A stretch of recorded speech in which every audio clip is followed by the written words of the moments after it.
Jack, you won here last year, and you must be absolutely delighted to get that win today. It must have been very unexpected. Well, it was after the first pit stop. The start was pretty bad. I don't know if I had wheel spin or the clutch slip, but I didn't go anywhere. And then the beginning of the race was just following the others and taking it easy, and that was good because I kept my tires in good shape, and everybody else in front of me blistered. So then I managed to get behind Damon, but Damon was really flying. I could keep up with him on the first set of tires, but as soon as I went to the other tires, I did a few slow laps to make sure the tires would hold on pretty well, and they blistered, and Damon just disappeared. So he was really, really flying. But at the same time, I thought, you know, there's no way he can finish. I was feeling pretty good, but towards the end of the race, it was looking pretty grim because he was actually going on and on and on until 2 laps from the end, where my pit crew told me that he was slowing down. So I started pushing again, and when I got towards him, he was going left and right. So I thought he had a broken suspension, but I knew he was going to block me. It was normal on the last lap, so I just went in the grass, and the car was pretty good in the grass. Were you at all worried after Heinz Harald dropped out? Did you worry about your own car? No, I'm not sure why he dropped out. I didn't know, but it's a shame because we didn't have the same tires, and he wasn't going to have problems with tires, so I'm sure he would have had a good fight with Damon if he had stayed in the race. Jack, well done. Well, Damon, it's taken 11 races for you almost to win today. It must have been absolutely gutting that last couple of laps. Well, I was getting to the point where I thought I could count on, winning the race, but whenever you think things like that, something crops up, and I had a hydraulic pump problem, which meant that I couldn't use the throttle started to work intermittently, and I couldn't change gear. So that was really, I needed 40 seconds really, not 30 seconds on Jack. You made a good start, and then you took Michael Schumacher without much of a problem. Can you talk us through those first sort of 20 laps or so? Yeah, I mean, the first couple of laps he was pulling away, and then I managed to close in on him quite easily, and you could see that his tyres were blistering. And so I knew that was going to be a problem for him. But I also knew I had to get past him because I knew I could go quicker, and there were cars coming up behind. So once I got clear, I overtook him in the first corner. Once I got some clear track, I was able to maximise and optimise everything we had, and it went perfectly. The race went really well, and I'm very, very pleased for the team and for Bridgestone. They did a good job here at Hungary, and obviously slightly disappointed that we didn't manage to win it. Now, your best position so far this year has been 6th. Is there one factor that you can pinpoint this weekend that has made you so much more competitive? Well, there's not one particular thing really, but we've made little improvements everywhere. But I was able to use my experience here and work well with the team to get the good setup for the race. Damon, well done. Well, Johnny, we haven't seen you in the top 3 since Monaco '96, so a great result for you this afternoon. Yeah, no, I think it's good for the team because we've had a couple of opportunities of probably getting a podium finish earlier in the year, and I think it's very good for morale within the team. You started 10th today. Had you any hopes of finishing in the top 3? You always hope. I know we always have a better race than normally what our qualifying is, so I was optimistic that I'd get points. And it was just a factor of really trying to look after my tyres as much as I could. And when I came out after my last stop, I had Michael behind, and basically it was just a matter of looking at his times and just trying to gauge it. Do you think we might see you in the top 3 again this season? Well, I hope so. As I said, we should have had some earlier in the season, and if we work hard enough, we can get some development bits going. There's no reason why we can't do it again. Jacques, we go to Spa. Well, there we are then, 2 Brits on the podium, but desperate disappointment really for Damon Hill. Coming up, we've got a competition. You can be with us for the last Grand Prix of the season in Jerez, and we'll be talking to Simon and to Tony about the dramas of the Hungarian Grand Prix. So then second for Damon Hill and second for Tom Walkinshaw, the Arrows boss, so near to his first Grand Prix victory. Tom's talking now to James. It's a wonderful day, whatever happens, but you're a racer. I can see on your face you wanted to win. Yeah, we lost. We came second, so, we should have won it with 30 seconds of a lead with 2 laps to go, and then he was only cruising, and then loses the hydraulic pressure, and, it's not easy, yeah. Nevertheless, you made a pretty significant point today, haven't you? Yeah, I think we can prove the team is now strong and the car is good, and there's a lot of work been done in the engine. The tyres were superb, and Damon did a fantastic job. He deserved to win, but, well, I suppose that's motor racing. They'll never win till you pass the finish line. Like that, Tom. Thanks. Well, done plenty of pain, I'm thinking, those eyes behind the dark glasses. But what a start Damon Hill got. I mean, from the word go, he was here and he was going to do the business, and he was away brilliantly. Well, he's been brilliant all weekend. He was great on Friday, he was better on Saturday, and then this is the start with Hill hidden behind the red Ferrari of Michael Schumacher, third on the grid. Villeneuve on the left of your picture, and look at that start that Hill makes. He's almost alongside Schumacher. He's shutting the door on Irvine, who's looking dangerous behind him, slots into second place, and that's how you see Hill's experience coming to bear. The Ferrari's gone into the lead. Hill is making sure that he's consolidating that second place, keeping the Ferrari of Irvine out, which was a good job there. And the man is experienced, the man is smooth. He deserved to win today. Of course he did. And then another dice with Schumacher. That was terrific stuff, wasn't it? With Damon nudging him and saying, hey, I'm here, move over. That was the $25 million man versus the £4.5 million man. And Hill was worth everything today, and this is it. Now, what we've got to watch for here is we thought that there was a little bit of a nudge here by Hill coming into the last corner. Now, that could have been Schumacher looking in his mirrors, seeing Hill closing in and just coming off the throttle a bit and say, you know, I'll have you if you come in that close. It's a little bit dangerous. But then Damon is lined up perfectly. He's perfectly distanced in the slipstream, and he slots out at absolutely the right time. Just nicks through on the apex there and takes first place brilliantly. And that's why Damon is worth what he is. Look at that, inch perfect as he slices past. And that's Damon and all his skill at his best. That's why he's got such a great value in the marketplace, and his value will have gone up and up. Either, is he? Now, Williams will be happy with Villeneuve, not so much with Heinz-Harald Frentzen. Yep, well, once again, Williams have been lucky with that victory for Villeneuve, but once again, it hasn't been Heinz-Harald Frenzen's. Look at this picture very carefully. You see something flying off the back of the car, bouncing along the tarmac on that very long shot, followed half a lap later by that burst of flame, which was oil getting into the exhaust. He came into the pits, off comes the steering wheel in despair, and you can see from the body language as he gets out that once again this has been a dreadful day for Frentzen. What does that man have to do to finish a race? Now the moment where everybody in Britain said, oh, I can't believe what I'm seeing here, I can't believe what's happening. Louise did so well to signpost it for us from the pits there. But what about what happened to Damon? Well, the thing is that for a time we thought he wasn't going to make it at all, because the car started stuttering. That potentiometer, which is in the gearbox, is actually a sensor which helps the gearbox change gear. It was not helped then, as Damon said afterwards, by the hydraulic pump actually letting down, so the pressure not getting through, and him not being able to change the gears and punch the little levers there properly behind the wheel. Agonising. He's used to that. You know, obviously as Nicolo went past there, but for Damon, it's terrible. Could he keep it going? He even weaved from side to try and get the connections to go back together.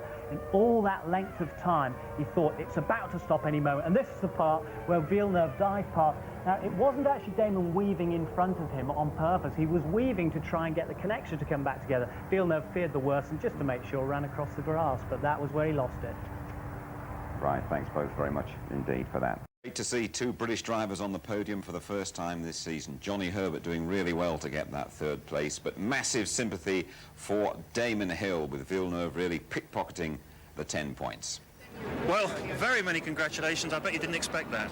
No, I didn't. You know, halfway through the race when we were second and Damon in front, I thought, okay, there's a good chance that Damon will not finish. But after the second pit stop, then I wasn't hoping for that anymore, and I was just trying to keep my tires intact until, you know, 3 laps from the end, the pit crew told me that Damon was slowing down at a hell of a rate. So just picked it up, started pushing again, and caught up with him on the back straight.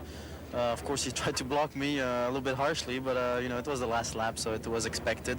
I had to go in the grass to get him, but I wasn't going to lift. A few words on how Damon must be feeling right now. What do you reckon? Well, disappointed. Happy, of course, but disappointed because he really drove well. There's no way I could catch him, and he had the race in his pocket. So, you know, it's a shame for him. I'm sure it's a huge disappointment that he didn't win because, you know, the race was his. But for the championship, it's very good for us. Damon, I just don't know where to start. I'm sure you don't either. Well, I just, someone said to me, you know, did you feel like you lost a win or won a second place today? I have to say that, you know, it's a good result, second place, but when you actually were running at the front and expecting to win, then you do feel a little bit disappointed. Obviously, you got a lot of experience at running at the front. It must have felt great when you got up there again. It was feeling fantastic, and I was able to keep a gap on Jack and keep pushing, and I was really in a groove and going well. When did you realise something was amiss? 3 laps before the end, I came out of the chicane and the throttle wouldn't shut when I lifted off, and I thought, that's a bit strange, maybe it's my foot. And then about 3 or 4 corners after that, it wouldn't start, it wouldn't change gear properly, and then the throttle went on the blink completely, and a few times the car just stopped almost completely. So I really was amazed we managed to get to the end. I understand that Tom was talking you around to the last lap. Yeah, I had Tom on the radio all the race because we wanted to keep in good communication, and so I was talking to Tom right from the very word go, but he was saying trying to keep it in 5th gear, but by that point I couldn't get any gears at all. I was stuck in 2nd. Well done, Johnny. What a result. I know. Well, I must talk to you more on the grid. Nice to be back up there on the rostrum again. No, well, it's good. We had a good sort of beginning of the year, and sort of things went a little bit not in the right direction. And it's still difficult this weekend. Again, qualifying was a little bit better, but we need to work a lot harder on getting things more developed so we can keep up with the big teams. And I think that's one area I'm going to push for. A somewhat different 1, 2, 3. What's your view on that? Oh yeah, that's. I think it's a great result. I'm a little bit sorry for Damon that he couldn't keep it up to the end. Something must have happened in the last lap or laps, I don't know. Done a great weekend, Damon, actually, and a fantastic race. It was like an old days, we two battling. Unfortunately, I couldn't fight back, but maybe next time. Where do you go from here then, Damon? You think you can do this again this season? It's possible, yeah. I don't see why not. I mean, it's going to be more difficult. I think this is one of the circuits that really gave us our best opportunity, but we'll keep trying and look ahead to the other races. Brilliant, well done. Thank you. So the Drivers' Championships closed up again with 6 races to go. Schumacher's lead now down to 3 points as Villeneuve wins for the 5th time. And Williams make up ground on Ferrari in the Constructors' Championship as well. Just a couple of points in it now. It really is one heck of a battle. We saw a heck of a Grand Prix here today. Sum it up for us, Martin. A great sporting event with a finish that would suit a Hollywood movie, I'd say. Tony? Justification for Arrows and Yamaha, and justification for Tom Walkinshaw, but the choker of the year. Simon? And on the tight and slippery circuits at least, we now know Damon Hill in an Arrows is a potential winner. He looked a winner from the start here today, didn't he? He got a magnificent start. Yeah, he did. Damon Hill said he was going to go for it. He was going to put the pedal to the metal right from the very start. There was Villeneuve on the inside in 2nd place on the dirty side of the track. Schumacher in the spare Ferrari got away well, but just look at Damon Hill there, starting like a bullet. He gets stuck behind Schumacher for a while. His problem now is Eddie Irvine on his inside. Now, Irvine said he was going to try and get past Hill. He was determined to do that. He thought he was going to be the mobile chicane. Irvine has another bite at him round the inside, on the outside there, and Hill defended the position brilliantly to retain that 2nd place. Then it was Hill against Schumacher. Simon, he nibbled away, and he got past him. Well, it was absolutely tremendous to see him pushing and pushing, and now he's really anxious because the rest of the field, see that quartet behind the battling duo at the front have caught up, and on this final corner at the end of lap 10, Schumacher makes a small mistake. Hill almost touches the back of him, and this allowed him to get a run on Schumacher as they came down the straight and wait for Hill to dart out of the slipstream. There he goes, very late on the brakes. Schumacher tries to shut the door, but Hill, a reigning world champion, is a wily fellow and he's not going to be put off. Watch now in slow motion. Schumacher almost pushes him on the grass, but it's not going to delay Damon Hill. Very fine driving. Now, Martin, what about that end? I mean, I felt a bit of emotion, and you must have felt it even more. Well, the team are destroyed, as you can imagine. I mean, obviously, a 2nd place is something worth having. It's 6 points in the bag, but they did everything right this weekend, and you can see Hill now already having his problems. There was a little bladder in the hydraulic system, lost the pressure. Now, that hydraulic system operates both the throttle and the gear shift. Now, Damon initially was stuck in 2nd gear. They radioed to him, tried to get it up to 5th.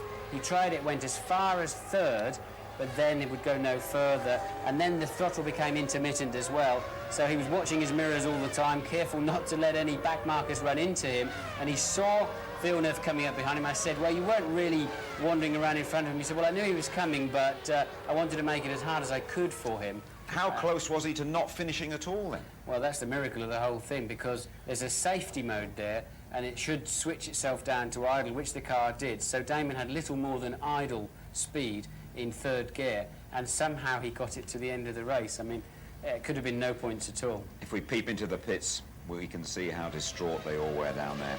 Well, I think that pretty much sums up the feeling of the whole team. Tom Walkinshaw is very unhappy.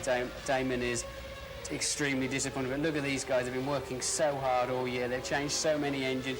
The car's been in the wall a few times. And they're all just for the taking. Is their first win. Arrow's first win. Yamaha's first win. Bridgestone's first win. And it just fell away, didn't it, with a minute and a half to go. It's a cruel game. Thanks all. Well, 22 starters at the Ungaro ring. Here's how they finished up. Villeneuve repeating his 96 win, then Hill and Herbert, followed by the Schumacher brothers and the Prosts of Nakano and Trulli. Berger, the only man on the same lap, finishing 8th. 1 lap behind Irvine, Katayama and Alesi. 2 laps adrift, Marquez and Salo. 13 finishers in all. Coulthard's alternator went. Verstappen's air compressor into the gearbox let him down. Deniz had the same problem as Coulthard. Fisichella spun off. Barrichello's engine failed. Frenson's fuel nozzle was faulty. Häkkinen's gearbox went. Morbidelli had engine trouble, and Magnussen Stewart was damaged early on. A couple of weeks' time, we're back from Belgium, qualifying live 11:45 on the Saturday. Murray and Martin with F1 special at 5:20, always worth watching that one. And the Grand Prix live only on ITV at 12:20 with highlights at 11:10. Damon Hill didn't win here today. In sport, you don't always get what you deserve. But throughout the weekend, Damon Hill showed all the qualities that make him a British world champion to be cherished. Good night.